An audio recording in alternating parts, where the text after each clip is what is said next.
Alright, black tooth claymation here. You're going to need glow-in-the-dark, red, and black clay. I use sculpey clay. I don't know if Primo sells glow-in-the-dark or not, or there's other brands you can get like Kato and other brands. I usually use sculpey or Primo. But I basically got my base shapes down for like the top ghost and then the bottom part of the ghost, and then I'm working on the hands now. There's the thumb. For the circle, what I did was I got these like cookie cutters. They're circle cookie cutters. They work great for making circles because you know how hard it is to sculpt a circle. And I could do it, but it's just, you know, if you want it to look perfect, go ahead and, you know, get some cutters. I don't really consider that cheating. For just, it's not like you're doing it for the whole piece. But everything else you just sculpt. And here I like to use a needle for sculpting. I also use toothpick or, you know, them cuticle toothpick tools or razors to cut. Those are the tools I use. Here I'm doing the mouth. I'm just kind of needle in the mouth. It's kind of a little oval that goes up and down. A little tiny oval. This is kind of a fun piece, though. I've made a bunch of Ghostbuster magnets. I made the part 2 one as well.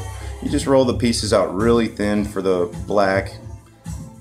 If your black is too hard, you can always get some of that, it's like a clay softener. They got sculpey clay softener, and you just put about a dab of that in, or a couple dabs, drops of that into your clay, and that'll really soften it up so you can get your lines really thin. But see, you can just, I like to put a little groove in with the needle, kind of like a little guide of where the pieces are gonna go before I put the pieces in. That way that your piece isn't just rolling all over. It has a place to sit in there.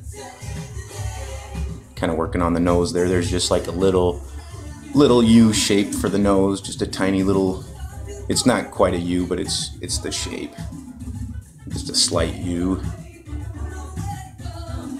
Then you got a couple little dots for the eyes with a little cut slit into the eyes. There's a little cut slit into those eyes. You gotta, but yeah, like just put the embedded, you wanna just kind of dab them on there.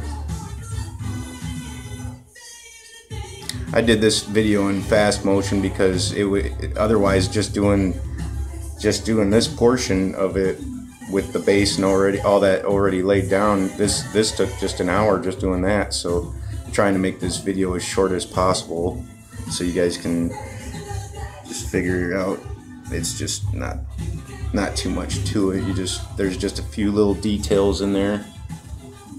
You want to make sure and get all them details though, because if you miss one of them, then it just doesn't look like the Ghostbuster logo. I mean, you can't get you probably won't get them perfect, but you get close and it'll look good. But I use kind of like a thin black piece that goes once I got the red circle done and stuff. I have like a thin layer of black that I put underneath, and then I put the ghost on top of that. Yeah, here you're coming through with the thinner part of the neck there.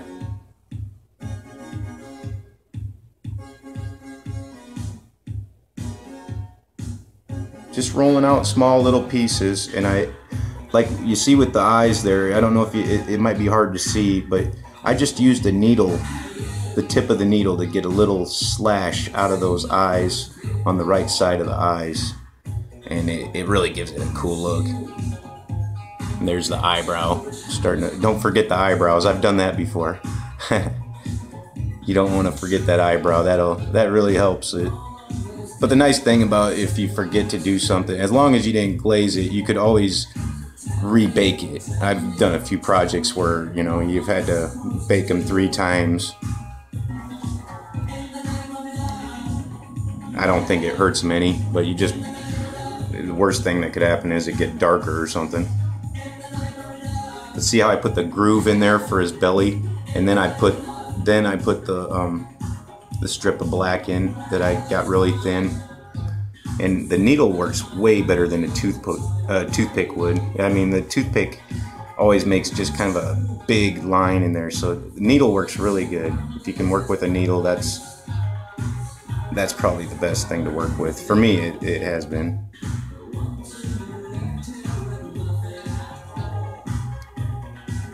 They all come in handy.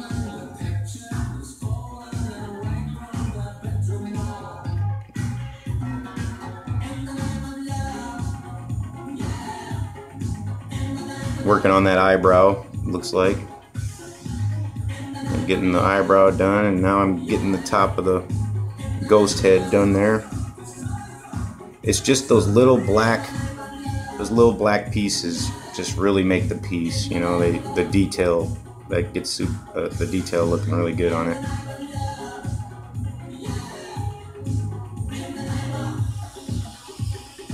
This glow in the dark clay is pretty neat though. But as you can see with the hand, I'm even going to want to outline the hand with the black. Everything should be outlined with the black, and that's the important thing about this Ghostbuster magnet. For me, that's what brought the detail together. Because if you don't have that border, they just tend to look a little plain. See how thin that border is I just put on there? And it's just kind of apply it lightly with your toothpick and hold it with your other hand. Wrap it around and work it with that needle, toothpick, whatever you're using. So I even used the razor to help guide. Got a little dark there. I tried to have some good lighting on there. I don't know why. You can't see, well, the shadow or something.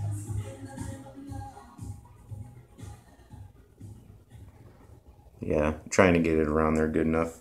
See, you just kind of just border it all with that little thin layer of black.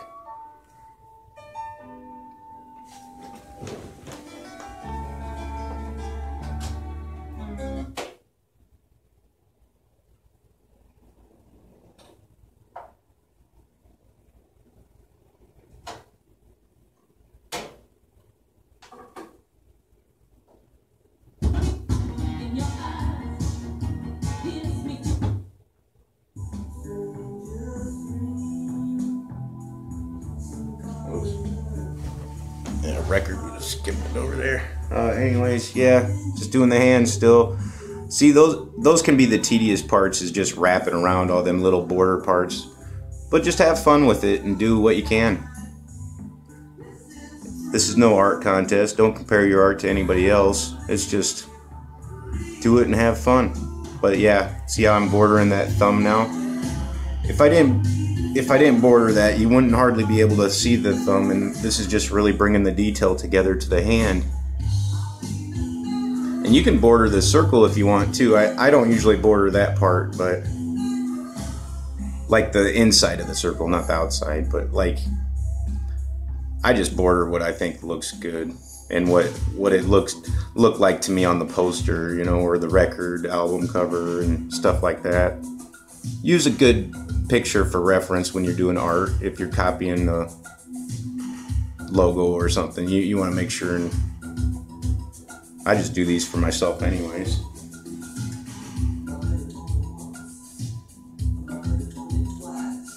Here we're wrapping the 3 fingers and the thumb, and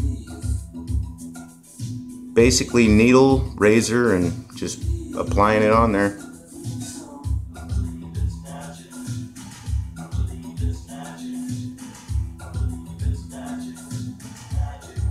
Pretty cool. You can do it with these fast motion videos. These videos would be like over 2 hours, or you know, it'd be an hour long for this one, but it'd be 2 hours if I did the whole thing. So really, that's how long it takes me to do something like this. Probably about 2 hours. Like I said, I don't time myself, and just have fun with it.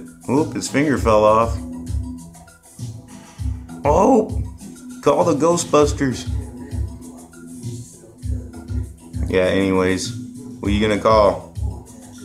Black Tooth Claymation. Here you go. You got like, if a finger falls off or something falls off, here we go. I'm probably just gonna needle it back on. Just put it on. What am I? Oh, see, I must have had a problem getting in between those fingers. It can be tricky. But yeah, I'll just needle that finger back on. You just kind of, see that? Just wipe it together with the needle. Apply it. Oh, it looks like I needed to, you could also, yeah, I applied a little to it and then I just kind of band-aided it together and there it went.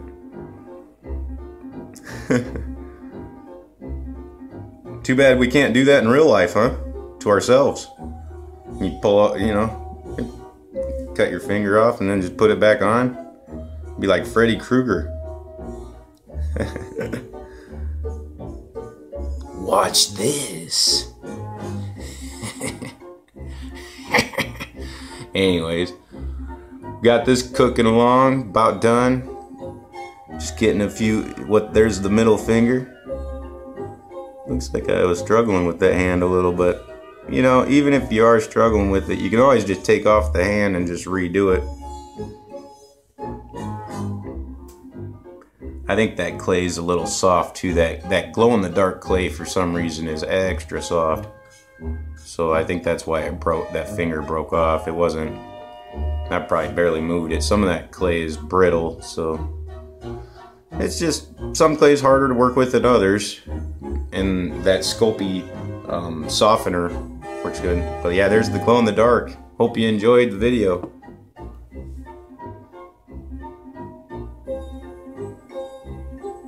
Blacktooth Claymation. Thanks for watching. Like and share.